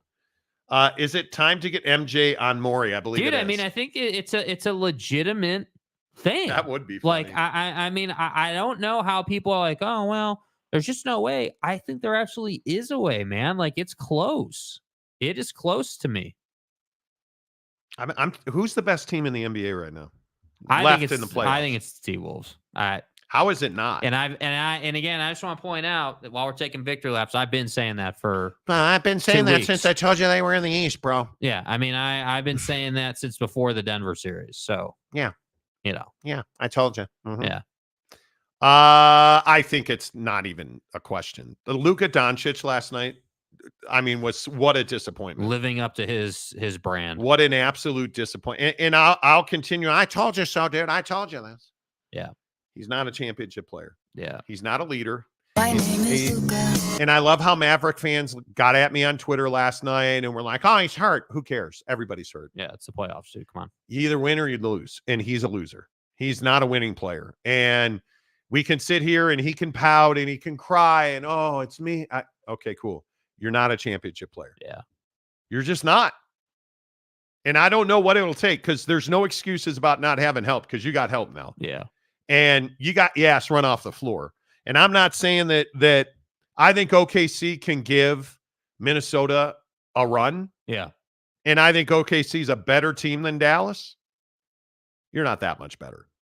Luka is out here choking, cannot hit a three, cannot defend SGA. Well, and I think the athleticism of OKC is what's giving them huge problems. Like that's what really stands out to me about the young teams right now in OKC and the T-Wolves. Like you're just more athletic. You're younger. You have, you've got the pop, you've got the energy in you to play night after night right now. And that's been a huge difference maker. You can't go 1 of 8 from 3 and score 19 points if you're Luka Doncic in the playoffs. That's not going to get it done. You only shot 10 free throws. Get to the line, dude. Go Booker. Go Donnie. Those guys struggle to shoot. Where do they go? They go to the line. Luka can't do that. So let me get this right, Luka. You had 19 points. Your team lost by 22. 19 points on 19 shots. You are the reason your team got blown out last night. Yes. Because if you have, now let's say Luka had 30, 35, probably having a different conversation. Yeah. We'll see. Noel Ramirez. Ant looks more like Jordan than Marcus Jordan. Yes, he does. I don't disagree with that. Cold-blooded. Jaron Eccles. Now we just need to see a game that Ant has the flu and see how he plays. Okay, well, let's get him in a hotel in Salt Lake City and have some pizza delivered. Then we'll see what's what. A lot of people are like, oh, well, Ant's D Wade. And I'm like, nah, I don't think so. His game is not like Dwayne Wade's game. Like, He is way more explosive than D-Wade was at his age. He is a better shooter. And frankly, when he applies himself the way he has in this series so far, he is a good defender. Like, he is good. All I'm saying is OKC and Minnesota is what we're getting at in the Western Conference Finals. You just mark that down. Yeah. Sir Bob Lobb's laws. Everybody hurts. Sometimes. Hold on. Do you even know who that is? No. Okay. Jaron Eccles. You don't know who that is? No. Do you know who Michael Stipe is? No. God bless America. I bet the under on Luka in every single game he's played in the playoffs on Prize Picks and hit every single time. I hit it every single time. Dude. I love it. I think I've hit it every time. PrizePicks.com. Promo code Monty. Hey, Monty. What'd you do with Luka last night? Bet the over. How'd I did. that work out? And I lost by a lot. Let's see. What was his number? What did they have him at here? Let's see. Too much. I think it was like 35. Yeah, 35 and a half. I'm worried because don't I have Luka for a series? But that was a demon as well. So, I believe I have Luka in a series. Luka Doncic, 3-pointers made in this series, 16. And remember, that's games 1 through 4. He's got 1. Un. I think we're going to lose that one. I'm showing Prize Picks has him at 0 right now. They need to update that. Yeah, but they won't. That's how they roll. Big Blue Horses, the overtime hockey games were more entertaining than the NBA games. I'm telling you now. Dude, that elbow that Trouba tried to lay down was wild. Are the Rangers this year's destiny team? Is there a better sports town than New York right now? Mind you, the Yankees, Giancarlo Stanton's hitting. You have got the Knicks balling, and you've got the Rangers balling. Yeah. You get those three. I mean, and the Jets had all that hype last year. New York's on the verge of being, who do you think you are, Boston? Like, it's going to be close. It's going to be close. Ryan Smith's receding hairline says the NBA playoffs are overrated. Jesus, dude. Come on, bro. Show up. Brandon Butler looking forward to SGA versus Ant in the Western Conference Finals. We need it. How do we feel about the future of the NBA right now? Because I feel like there was kind of a grim outlook on it a couple of years ago, but now we're starting to see guys, really blossom and come into form. And I feel like the NBA is really thriving. We need more. Yeah. We need more. I mean, there's just no doubt about that. We need more. And I think the struggle for me is that I look at this current roster of youngs. There's not a dynamic personality, in my opinion. Ant is a great player. Is he a dynamic personality? I don't know. He'd have to leave Minneapolis for us to know that. I look at SGA, not a personality. Doing I look at commercials, but not. Yeah. I look at Josh Giddey hanging out with 15-year-olds. Yeah, that's rough, dude. Hanging out with. Okay. Victor Wembanyama, who won the Rookie of the Year. What am I going to say? I mean, he's French. Yeah. Parlez-vous français? Yeah. He's not a personality. Yeah. I look at the best young players in this league. I don't see a Magic, a Larry, a Jordan. I don't see a LeCap. I don't see a KD, a Steph Curry. Dynamic personalities that you gravitate to.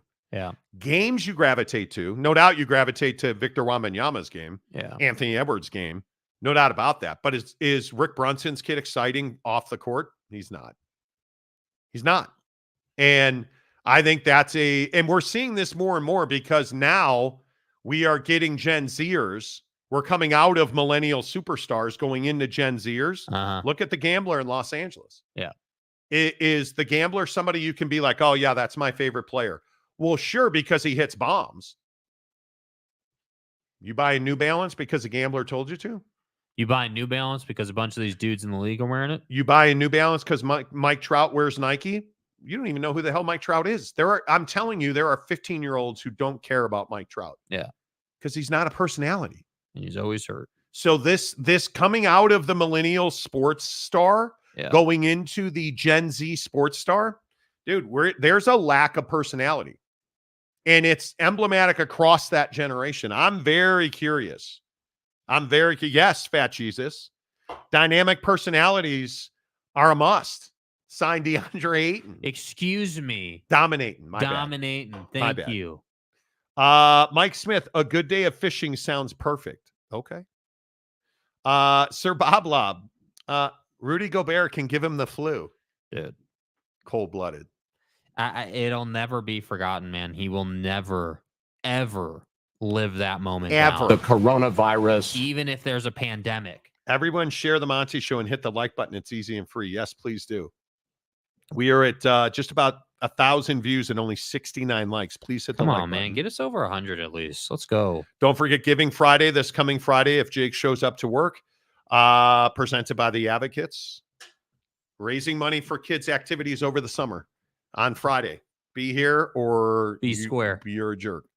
Advocates on Venmo. You don't have to wait. You can do it now. We'll give away a $100 Amazon gift card on Friday for everybody who donates. So all you have to do is donate and you're entered to win. Maybe we give away fast food too, because we need to get into this fast food thing. Are we being priced? Or wait. Hold on real quick. Can we talk about Aaron Hernandez's widow for like 35 seconds? Dude, this is, yeah. Tom Brady roast. Mm-hmm. Aaron Hernandez jokes to be told. Mm-hmm. Aaron Hernandez's widow the next day crying about the jokes that were told. Who are you, Giselle? Aaron Hernandez's widow says that the jokes about Aaron Hernandez were not appreciated because my daughter views her father as a hero. And when you tell jokes about Aaron and they're cruel and terrible, it changes her view of her father as a hero, and it does damage to her. Okay, now I mean, you know, as I admit, I don't asking for a friend. I don't know no geometry, or right? nothing. Yeah, no Pythagorean theorem here. So I have a warped sense of the world. Yeah. So you're calling Aaron Hernandez a hero, the same Aaron Hernandez who is a convicted murderer, accused of multiple other murders, and who killed himself in jail. Not so heroic. You took the easy way out. Not so heroic. You murdered people. Took the easy, not so heroic. Yeah. Didn't want to face accountability. Not so heroic. Yeah. What was heroic about Aaron Hernandez? And you know, I'm happy to acquiesce and say that the jokes that were made were rough. I mean, the idea that, you know, Tom Brady stood up there and was like, hey, the bar set for tight ends at that time was pretty low. All you had to do was basically show up, catch the ball, and don't shoot people. That's pretty rough. But jokes about his suicide. Yeah. But based in fact, Aaron Hernandez. But how is he a hero? He's not a hero. That's the problem. And I think that you know, you can complain about this roast, but the reality of the situation is you chose to be with Aaron. You chose to do that. So, hey, man, if you're going to complain about the jokes that were made, it is what it is. But I'm certainly not sitting here being like, oh, man, Aaron was a hero, because he was not. I think, yes, you took the words right out of my mouth, Mike Smith. You better tell her the truth. Because, A, you think her schoolmates aren't going to tell her the truth? I don't know how old his daughter is. But if they haven't, you think they're not gonna? And do you think she doesn't know what Wikipedia is? Yeah. Do you think she's not watching documentaries when she's a teenager? You think she doesn't know what YouTube is? You think people don't have YouTube videos on what Aaron did? Come on, man. Come on, man. Come on, man. Like, let's not be naive, bro. If you're truly hiding your daughter from the truth, you're damaging her. Yeah. Noel Ramirez, it's not like she's never going to find out. Might as well tell her the truth. Yeah. Sir Bob Lob, unused joke. Tom Brady is like AI without the intelligence. Wow, that dude, I don't know. How are we doing the show without that material? I think the funniest joke was, and I can't remember her name. It just went right out of my head. The female comedian who made the crypto joke and then was like, yeah, and Rob Gronkowski, no, that's not real money. Me, no. I thought the roast was amazing. Yeah. San Diego State Glenn, Monty, or excuse me. Hey, Monty, you can sing way off key and ask Jake, do you know who that is? So unfair. Nikki Glazer. Thank you, Brandon. Yeah. I'm just surprised you don't know who that is. Michael. Sorry Stein. to let you down, you know. All right. Are we priced out of fast food? Dude, this pisses me off on so many levels. So you guys know that we're believers in Five Guys. Yeah. I think Five Guys is not fast food. I think it is a cut above fast food. Mm-hmm. Now, I paid $30 for 2 sandwiches yesterday, and they were damn average sandwiches. I'm not paying $30 for Five Guys. Right. And the average bill at Five Guys, what did you say per person is like $20 or something? It is $19.95 on average. And that includes, that is a burger, fries, soda at Five Guys. On average is $19.95. Once in a very great while. Now, last time I went to Five Guys, we were going to Vegas, and I guilt tripped myself the entire time, and I didn't eat French fries, just had the burger. It's a great burger. I don't love paying $20 per head. Yeah. Well, apparently McDonald's wants their cut of that ass because McDonald's now is apparently when they're going to do their shareholder call. So they did the shareholder call at the end of April. Obviously, they do these. Profit. Yeah. So they're talking about profits and talking about the marketplace, and McDonald's just casually rolls out that, so we noticed that Five Guys on average gets about $20 a head, when people do burger, fries, and drink.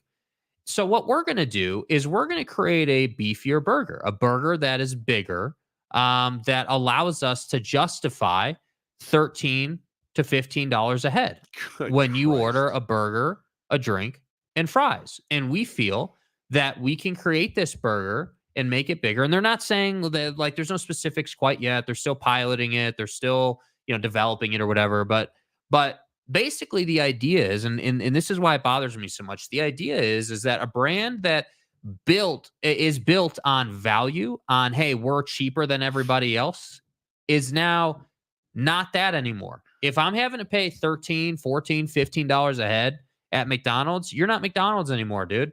McDonald's is built on, hey, we're going to do massive volume because you can get a $5 burger here. Listen.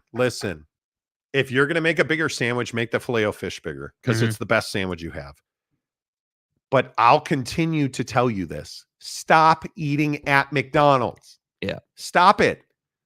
I have become, and largely because I live in Salt Lake City, which is one of the most overrated food towns in the country. Anytime somebody's like, hey, bro, I'm a Salt Lake City resident and I'm a foodie. Let me tell you about our food market. You can just say you don't have to. It sucks. Because it does. There's this belief that somehow Salt Lake City is this amazing food town. That's a lie. You can't even get good tacos in this town. Like I think I've been telling Mrs. Monty for a month, I want really good tacos. Do you know what the best taco around is? Probably Cafe Rio. No, the best taco around is house made. Probably. Like the other night for dinner, or maybe it was lunch. Mrs. Monty made Impossible Burger tacos again that were flipping phenomenal. Because you can't get good tacos outside of the house in this town. Yet you drive down the street and the McDonald's has a line around the building. Yep. And I'm just asking you, do you not have like a better cut of food in your mind? Again, we went out, we try not to eat out as much, but yesterday we had sandwiches for lunch. So we went to the corner bakery or whatever it's called. The Village Baker. Village Baker. $31 for 2 sandwiches and 3 cookies. That's too much money. Yeah. It's too much money. But if you go to Jack, you're probably paying $20. Taco Bell, I told you, I'll never eat a Taco Bell again because I don't want the whatever diuretic you want to use. Right. But you know why I like Del Taco? Because it's decent food and it's not $100. Yeah. But when's the last time I ate at Del Taco? Yeah. Well, and what's interesting about that is in the earnings call, McDonald's was like, consumer dissent for how expensive the everyday thing is going up. And yes, people are not amused that their everyday Joe Schmo item is expensive now. And so what I'm telling you, what McDonald's is doing here, and I have to say, from a business standpoint, it's really smart, but I hate it, is, hey, well, Five Guys is this, and people are paying that. So why don't we just bump up and give them a little more, and they'll pay it? Like, I will never understand why people eat at McDonald's. And I used to love it as a kid. I think they do well because, well, to this point, they're pricing, but it's familiar and it's consistent. When's the last time you went to McDonald's and it just was way off of what you remembered it to be? Like, it just was garbage. Okay. Speaking of Garbo, what kind of take is this? Five Guys is a cut below fast food. I hate talking Five Guys. About, dude. We've debated this on the show in the past, Stepanik. So I'm asking you, what do you hate about Five Guys? Their fries are the best fries in Burgerland. There's and no they make doubt. them in peanut oil, which I very much appreciate. And I think the burger's elite. I do. Marcus Emmert, make the filet a double stacker. My God, that would be bomb. So good. Yeah, I love the filet of fish. Jeremiah Champion, free McDouble when the Rockies get a double. Is that right? I like it. McDonald's burgers has a strange texture. I haven't eaten a burger at McDonald's, and when we were in a different period of our lives last week, not last week, but a couple of years ago, when we were eating like triple stackers at McDonald's or at Burger King, the triple stacker's good. Yeah. But what burger is good at McDonald's? I don't know. If I'm going to McDonald's, it's for a very specific thing. Breakfast. That's typically breakfast. Yep. And I don't even do that. Are we watching the final episode of Inside the NBA over on Turner? I think you probably are. Unfortunately, that's going away. Mike, do not call me Mikkel Chase. No way I'm going to McPuke for that price. McPuke. And you're a guy with kids. Yeah. Because it's garbage. Tyler Dopp, go to Chunga's. Those tacos are awesome. Okay. If you're one of our Utahns, where do you get good crunchy tacos? Like, I need good crunchy tacos. A good hard shell taco. Yeah. Can't find it. Boston Mapes. I can count genuine great food places found only in Utah on one hand. Seriously. I think That's this facts, is. dude. And if I get it. We're all branding something on TikTok. It's a great food town, bro. I'm your ultimate foodie. No, you're not. And no, it's not. Yeah. It's not. Brandon Butler, the lines are because McDonald's has the second most real estate next to the church. That's probably true. They are on every corner. John Dry, is Friday still Caps Lock Friday? Could be. Caps Lock Giving Friday? Could be. Could be. Oscar says Salt Lake does love their fast food joints. Yes, they do. Yeah, they do. Yes, they do. Chris E., Korean and Hawaiian restaurants are my go-to. Spicy bulgogi or Hawaiian full rack of ribs. I do love me some Mo Bettas once about 6 weeks. Yeah. Dude, I love mac salad. Yeah. Their mac salad's elite. But again, my wife is a complete food snob, and she just operates on a better level. Like, she does not like talking to other people, the commoners. Right. Completely untrue.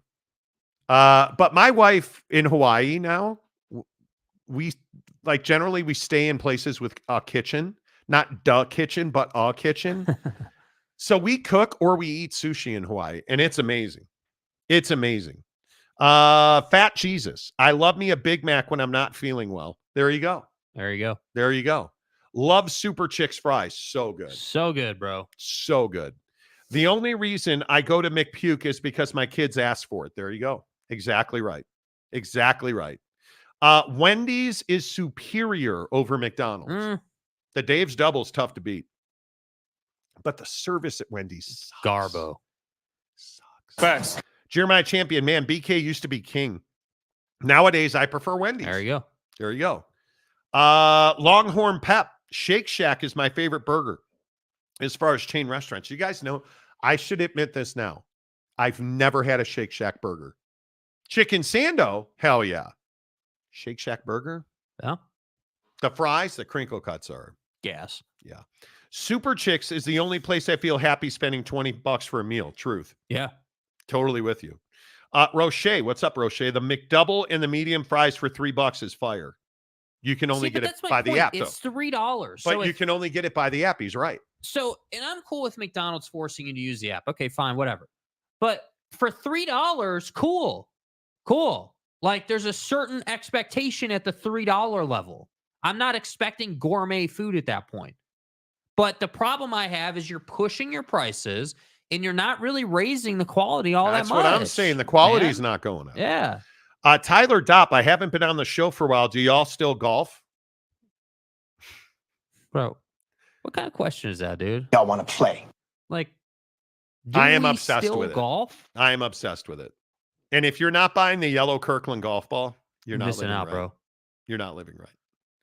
I golf every day. I do something golf every day. Tyler Dopp, are you Utah or where are you at? I feel bad for my wife because my wife does not love golf. Playing 9 on Friday night, 9 on Saturday, and 18 on Sunday up at Wasatch in Midway.